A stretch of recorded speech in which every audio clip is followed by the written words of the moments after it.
This is Iowa's News Now at 5. President Trump heads home from a trip to Scotland, mixing the presidential with personal. I'm Torian Small in Washington with this renewed push for ceasefires in Gaza and Ukraine.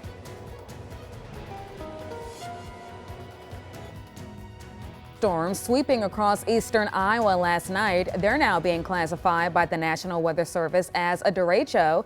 The preliminary rating is based on straight line winds topped 75 miles per hour in many spots, snapping trees and cutting power to thousands, like in this video right here that you're looking at from Central City, where people living there are cleaning up after a huge tree split into two. While this system wasn't as destructive as the 2020 derecho, Cedar Rapids and surrounding communities are once again dealing with the aftermath of extreme weather. The storms hit a local summer camp overnight too. Iowa's News Now meteorologist Grayson Freund joins us live in KGAN with how the camp is bouncing back from the aftermath. Grayson. Nicole, powerful severe storms blew through eastern Iowa last night, but YMCA Camp Wapsie here in KGAN, quick planning and preparation made all of the difference here. Staff were able to move all of their campers down into the storm shelters overnight to wait out the storm. This morning, they woke up to downed trees and power lines. One larger tree even fell onto a building, but luckily there was no severe damage and everyone was safe. Cleanup crews and volunteers got to work while campers ate breakfast and enjoyed the sunshine. They were able to quickly clear the debris and got the power back up and running. We've been absolutely blessed with people who showed up right away this morning when the light hit. We had maintenance staff who wasn't scheduled today who came in to help our caretaker. We have a few families who came and showed up and a few businesses as well. And we were pleased with the quick reaction and the number of trucks that came, chainsaws, boom trucks, to get the job done as quickly as possible. And staff told me that when everyone stepped outside this morning, one camper looked around and said, quote, "Wow, it's amazing that people care about us so much and came out to help." So even in tough situations like this, it's moments like that that show how strong a community can be when they come together. Live in KGAN, meteorologist Grayson. Iowa's News Now. Both are to Davis. Strong storms overnight, but a pretty calm afternoon today. Yeah, after the power behind the storms, we definitely had some much needed dry, quiet time to get rid of all the debris that's been around here. Looking at those top wind gust reports here, Cedar Rapids, Janesville topping out at 80 miles an hour, and everywhere else you're seeing Waterloo, Independence, Anamosa, Wyoming. Those are still hurricane force winds at 70 miles an hour. Taking a look at satellite and radar, we can see much needed quiet, dry time today. In fact, some storms tried to enter our area earlier. Those have then since fizzled out. And looking outside right now, nothing but partly cloudy skies and just warmer temperatures. It is a little hot out there, 86 degrees with heat index values still touching those middle 90s, all fueled by the heat index, or all fueled by the dew point. And then temperatures around the state have gotten into the 80s and lower 90s. Thankfully, it's been a little bit cooler where the storm has primarily impacted. That's all good. We could see another chance of showers and storms as we get into later tonight. We'll have full timing and details on those storms coming up in your full Weather First forecast.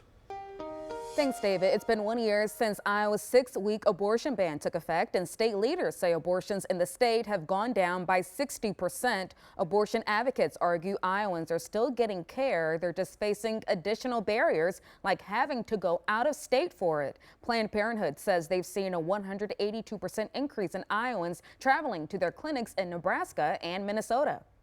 This law does not eliminate abortion as an act, as a need, or as a choice. It simply punishes Iowa's women for making personal health and family choices by forcing them to confront barriers, costs, and arbitrary timelines. It diminishes their own lived experience and bodily expertise to the ongoing detriment of our families and communities.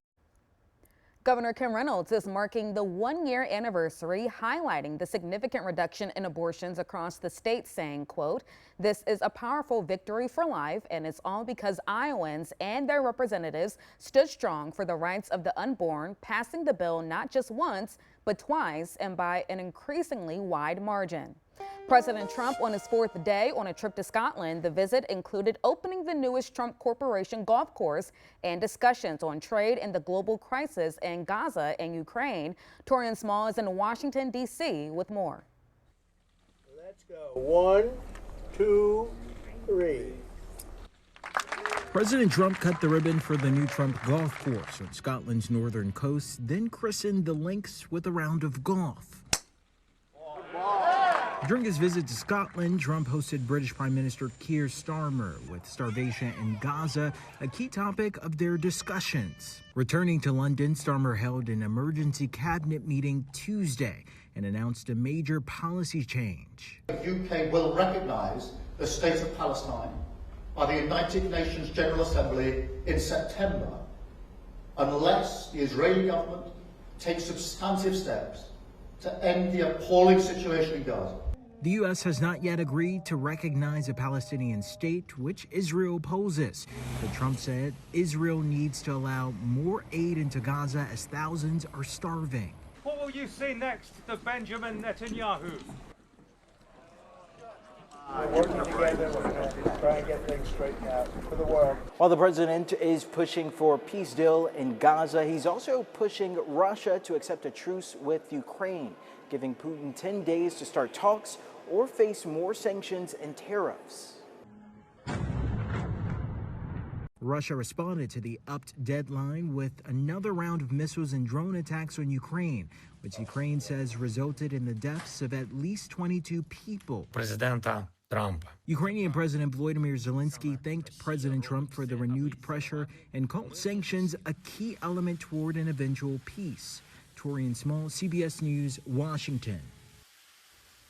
Tonight, we're remembering a familiar voice to Hawkeye fans tonight. Greg Bentler, who spent more than 2 decades as a public address announcer for University of Iowa Athletics, has died. Bentler was best known for his work with Hawkeye baseball, gymnastics, and more. Recently, men's basketball. The Burlington native and Iowa grad leaves behind a legacy that echoed through Carver Hawkeye Arena and beyond. He was 59 years old.